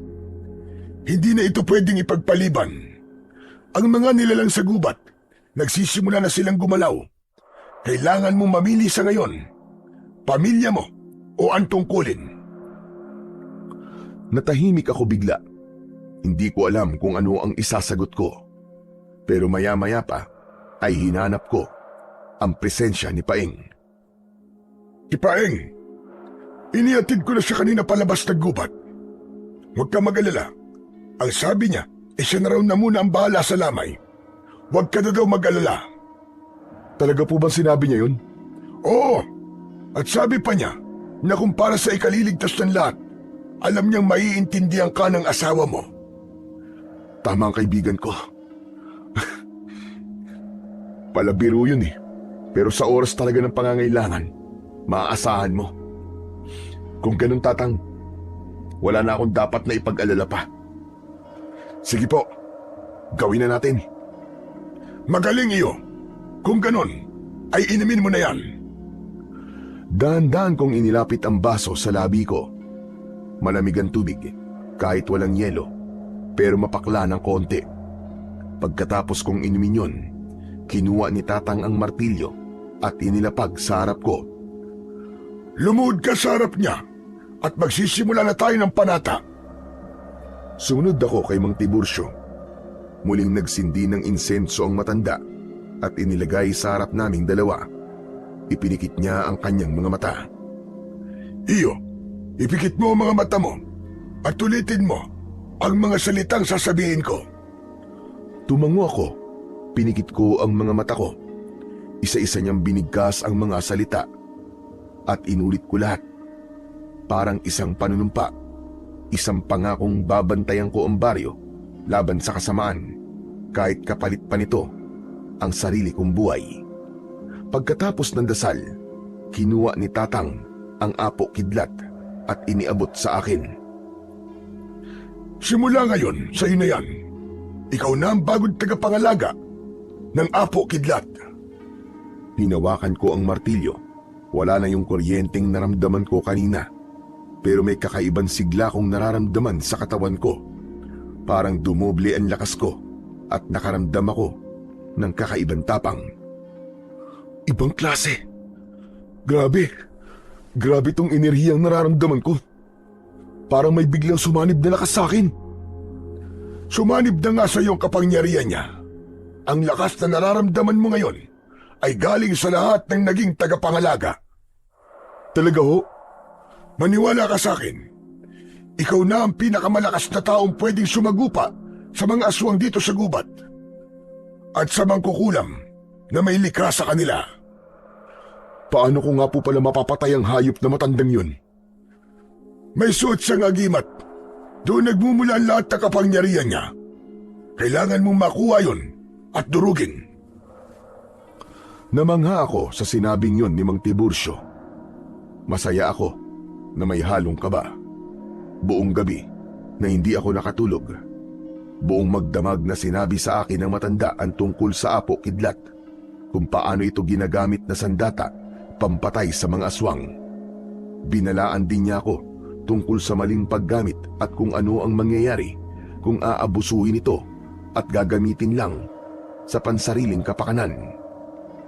Lahat ng sinabi niya ay tinandaan ko at nangako ko sa kanyang magiging tagapangalaga ako tulad niya. Nang matapos ang panata at ilang paalala, nagsabi na din siya na kailangan niya ng mamahinga. Pagsapit ng 5:00 ng umaga, nang magising ang matanda, ay kusa na itong nag-alok at nagsabing kailangan ko nang umuwi sa aking pamilya. Maraming salamat po sa lahat, Mang Tiburcio. Hindi ko po akalaing sa simpleng pagkaligaw ko po dito sa gubat ay magiging tagapangalaga ako ng isang makapangyarihang sandata. Walang anuman iyo. Alam mo, hindi ka naman talaga naligaw. Nakatadhana lang talaga ang pagpunta mo rito dahil ikaw ang siyang tunay na tagapagmana. Kaya pagbutihan mo. Pagkatapos po ng libing ng asawa ko, saka po ako magpaplanong sumugod sa baluarte ng mga aswang. Sasamahan niyo po ba ako? Oh, Tatang, bakit naman po kayo napabuntong hininga? Wala ito. Huwag ka mag-alala. Magiging kasama mo ko sa lahat ng mga magiging laban mo. Tandaan mo ang boses kong ito, ha? Gagabayan kita at tutulungan kang palagi. Sige po, Mang Tiburcio. Inihatid ako ng matanda hanggang sa bukana ng gubat. Nang marating ko ang baryo, mabilis akong naglakad papunta sa bahay ng aking biyenan. Pagdating ko doon, agad akong sinalubong ni Paing. May dala siyang isang masamang balita. Roldan! Roldan, pasensya na, ha? Si Marta. Ha? Bakit? Ano nangyari dito? Ano nangyari kay Marta? Kasi may mga sumugod na aswang dito kagabi. Dinala nilang bangkay ng asawa mo, Chong. Sinubukan kong pigilan sila pero ang lalakas nila, pare. Muntik pa nga ako mamatay eh. Ano? Bakit naman nila kukunin si Marta? Anong gagawin nila sa asawa ko? Hindi ko alam, pare. Pasensya na talaga. Patawarin mo ako, ha? Wala kang kasalanan, Paing. Mga hayop sila. Pinatay na nga nilang asawa ko tapos kukunin pa nila. Ano pa bang gusto nila? Wala nang nakapagsalita pa. Unti-unti na ring dumami ang mga nakikiusyoso. Humanda sila. Isinusumpa ko. Uubusin ko silang lahat. Isa sa mga kapitbahay ang biglang nagsalita at nagsabing sasama sila sa akin sa pagtugis sa mga aswang. Napatingin ako sa kanila. Nakita ko sa mga mata nila, hindi lang galit, kundi pati ang tapang. Salamat sa inyo. Pero hindi ito basta laban lang. Kung pupunta tayong lahat, nasisiguro kong marami ang masusugatan. At baka may mga mamatay pa. Hayaan nyo na lang ako. Ako na lang ang haharap sa kanila. Hindi, pare. Hindi ka namin iiwan. Kasama mo kami. Sama-sama nating lalabanan ng mga hayop na aswang na yun. Sa pagpilit ni Paing, hindi na ako tumanggi. Makalipas lang ang ilang sandaling pag-uusap at pagpaplano, sama-sama na kaming pumasok sa gubat. Lahat sila ay may kanya-kanyang dalang mga sandata. Habang naglalakad kami, ay may bumulong sa aking tenga. Sinabi nito ang direksyon kung saan kami dapat pumunta. Nagulat na lang ako nang makilala ang pamilyar na tinig na yon. Alam ko na boses yon ni Mang Tiburcio. Sinunod ko ang boses hanggang sa bigla kaming napatigil nang sumulpot sa harap namin ang mga kakaibang aso na ayon kay Mang Tiburcio ay mga bantay. Huwag kayong matakot. Kayang-kaya natin sila. Sama-sama natin silang tatapusing lahat. Sumugod ang mga aso. May ilang natakot. May mga sumalubong. Ginamit nila ang kanilang mga sandata upang kalabanin ng mga asong bantay. Noon ko lang nalaman na mahuhusay din pala sa pakikipaglaban ang aking mga kasama. Ilang sandali pa, nagtagumpay kami. Matapos na mapabagsak ang mga asong bantay, tahimik kaming naglakad habang papalapit kami sa pinakapugad ng mga aswang. Lalong lumalakas ang amoy malansa, mabaho at amoy na nabubulok na karne. Pagdating namin sa isang maluwag na bahagi ng gubat, napahinto kami. Sa gitna ng nagtataasang mga puno, doon nakatirik ang isang kubo at sa labas nun ay may malaking papag o lamesa kung saan nakahiga ang asawa kong si Marta. Demonyo ka! Anong gagawin mo sa asawa ko? Narinig kong tumawa ng mahina ang matanda at tumingin siya sa amin. Bitiwan mo ang asawa ko! Bitiwan mo siya! Ngumisi-ngisi lang ang matandang mangkukulam. Sinabi nitong kung talagang mahal ko raw si Marta, ay sundan ko na ito sa impyerno. Sa sobrang galit ko, gustong-gusto ko na siyang lapitan, pero pinigilan ako ni Paing. Demonyo ka! Anong gagawin mo sa asawa ko? Narinig kong tumawa siya ng mahina. Tumingin siya sa amin. Nagulat ako sa kanyang itsura. Ang balat niya ay naging kulubot na parabang pinatuyo sa araw. Puti na ang kanyang buhok. At ngumiti siya. Nakita namin ang matatalim niyang mga pangil. Bigla niyang itinaas ang kamay niya. May binigkas pa siyang salita na hindi ko maintindihan. Maya-maya pa ay narinig na namin ang mga ungol na parabang galing sa ilalim ng lupa. Bigla ding naging mabaho ang amoy ng paligid. Lumitaw ang mga patay. Gumagalaw sila kahit mga naaagnas na o maski buto na lang ang natira. Tapos mula sa loob ng kubo ay lumabas ang ilang mga aswang. Ang dami nila! Anong gagawin natin? Hindi na tayo pwedeng umatras. Pero mamamatay tayo dito, tol. Mamamatay din tayong lahat kung di tayo lalaban. Sasakupin nila ang baryo. Ramdam ko ang panginginig ng aking mga kamay habang hawak ang martilyo na ipinagkaloob sa akin ni Mang Tiburcio. Hinanap ko siya, pero hindi siya nagpakita. Sinubukan kong kumbinsihin ang mga kasama ko, pero ang iba ay natakot na at nagsitakbo. Sumigaw ako ng malakas. Ako na ang unang sumugod. Malakas ang apo kidlat. Talsik lahat ang mga tinatamaang patay na nabuhay, pati na ang mga aswang.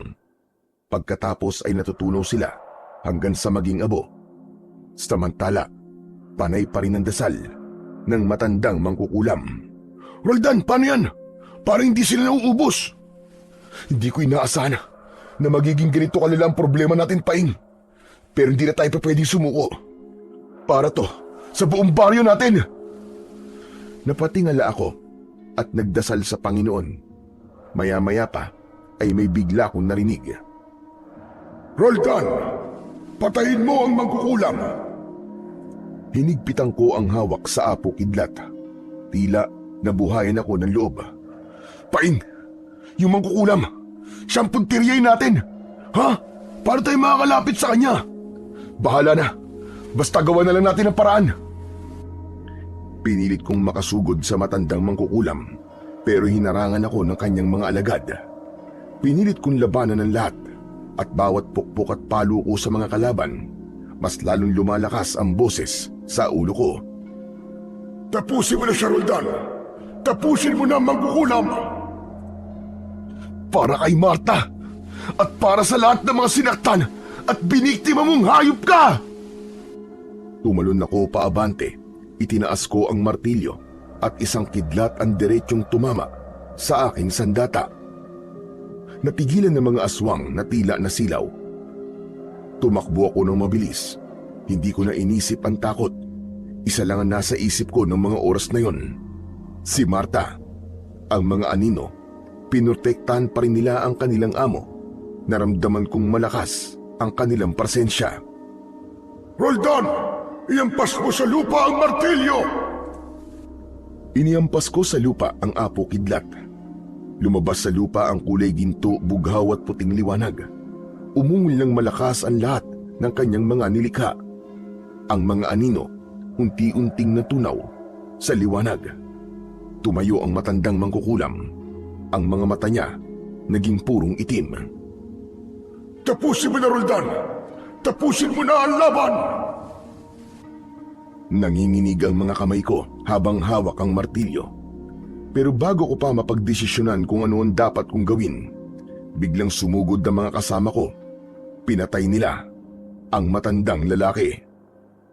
Nagsisigawan sila sa tuwa matapos mawalan ng buhay ang matandang mangkukulam. Tapos na, Chong! Tapos na! Nagtagumpay tayo! Niyakap ako ni Paing. Masayang masaya siya. Ganon din ang aking mga kasama. Ganon din ang nararamdaman ko ng mga sandaling yon. Dahil sa wakas, nabigyan ko na ng hustisya ang pagkamatay ng mga mahal ko. Samantala, pinagtulungan naming iuwi sa baryo ang bangkay ng aking asawa. Nang makita kami ng mga naiwan naming mga kapamilya, tuwang-tuwa sila sa aming naging tagumpay. Kinabukasan, nilibing na rin si Marta at ang aking anak. Masakit ang pangyayaring yun na tuluyan ng mawawala sa akin ang dalawa sa pinaka-importanting tao sa buhay ko. Pero ganun talaga ang buhay. Kahit masakit, kailangan kong lumaban. Kailangan kong maging matatag, alang-alang sa aking anak na si Boying. Lumipas ang ilang araw. Dinalaw namin ni Paing si Mang Tiborcio. Tahimik ang paligid sa kubo niya. Naglakad na kami papalapit. Pre, ano yun? Ba't ang baho? Anak ng Teteng. Hindi, si Mang Tiborcio. Mabilis kaming pumasok sa loob ng kubo niya. Pagbukas namin ng pinto, nakita namin na nakaupo siya sa silya. Nakapikit pero hindi na humihinga. Naaagnas na ang katawan niya. May nakita kaming sulat sa tabi niya. Binasa ko ito. Roldan, ang huling bahagi ng ritual ay isang sakripisyo. Kailangan mamatay ang tagapangalaga upang maipasa ang kapangyarihan ng Apo Kidlat. sa bagong pinili. Ingatan mo siya ng iyong kapangyarihan. Ipagtanggol mo ang inyong baryo laban sa inyong mga kaaway. Hayaan mo, magpapatuloy ang aking tungkulin sa iyo dahil ako ang magiging gabay mo. Salamat, Mang Tiburcio. Salamat po sa lahat. Matapos yun, ay pinagtulungan naming humukay ng libingan para sa kanya. Inayos din namin ang kanyang bangkay, binalot sa kumot at saka binigyan ng maayos na libing. Samantala makalipas ang ilang araw, nagbayanihan ng buong baryo sa pagtatayo ng mga bagong bahay. Ginamit ko ang Apo Kidlat sa pagpapanday dahil ayon kay Mang Tiburcio na minsang nagpakita sa akin sa panaginip, ay maaari ko itong gamitin sa pagtulong para maging mas matibay ang bawat bahay na gagawin ko. Magiging ligtas din daw ito sa anumang dilubyo na maaaring dumating. Salamat po, Mang Tiburcio. Hindi na po ako natatakot kung sakali mang may dumating ulit na panganib dahil alam kong nariyan ka para gabayan ako. Ngumiti ako. Alam ko na hindi ko na kailangan matakot kailanman dahil ang lakas at liwanag ng Apo Kidlat ay mananatiling buhay sa bawat bahay na itinayo namin. Alam kong magiging ligtas ang lahat at pananatilihin ko ang kapayapaan habang ako ang tagapangalaga ng martilyong ipinagkaloob sa akin ni Mang Tiburcio na dati ring tagapangalaga ng Apo Kidlat laban sa ampon ng kadiliman.